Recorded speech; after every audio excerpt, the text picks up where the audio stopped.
ওটা কোনো সমস্যা নেই। যারা সন্ত্রাসী বের হয়ে আসছে এখন, এই নতুন প্রজন্ম যারা নতুন সন্ত্রাসী হয়েছে, তাদের কাছে পুরনো সন্ত্রাসী যারা জেলে ছিল এরা শিশু, অবোধ শিশু।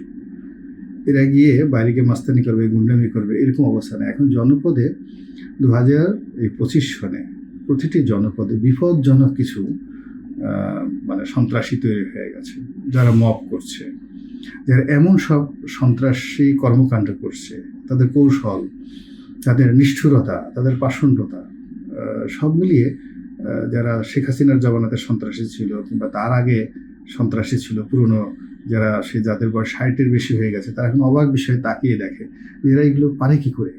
এরা এগুলো জানে না 10 পদের মাদক একসাথে কি করে মানে মিশিয়ে খেতে হয়, মার্কেটিং করতে হয় এবং এখান থেকে টাকা আনতে হয়। এই পুরনো সন্ত্রাসী জেলখানায় বসে তারা এই টেকনোলজিক্যাল সন্ত্রাসগুলো জানে না।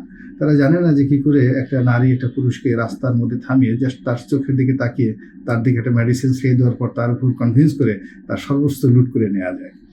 এই জিনিসগুলো জানে না, তারা কেউ জানে না।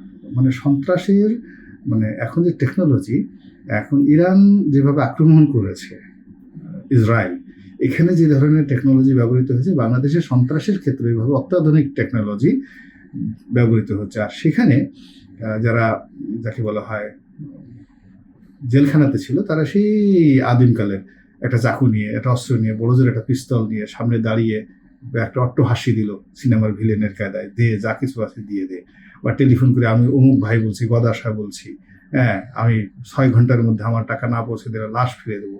এই জিনিসগুলো এখন সিনেমার ডায়ালগ, তাও 80-র দশকের সিনেমার ডায়ালগ। এখন এই যে নতুন প্রজন্মের যারা সন্ত্রাসী, যারা মব ভায়োলেন্স করছে, তাদের টেকনোলজি এত হাই, পলিসি এত হাই যে কোন জায়গা দিয়ে যে সুই হয়ে তারা ঢুকছে, আবার কোন জায়গাতে ফলা হয়ে বের হয়ে যাচ্ছে 1 সপ্তাহ লাগছে বোঝার জন্য মিনিমাম। আমরা এই গত 10 মাসে যা কিছু ঘটেছে তার 1% এখন পর্যন্ত আন্দাজ করতে পারিনি যে এই গত 10 মাসে কী ধরনের অপরাধ আমাদের সমাজে ঘটেছে। ফলে নির্বাচনেও ঠিক এরকম অনেক কিছু হবে।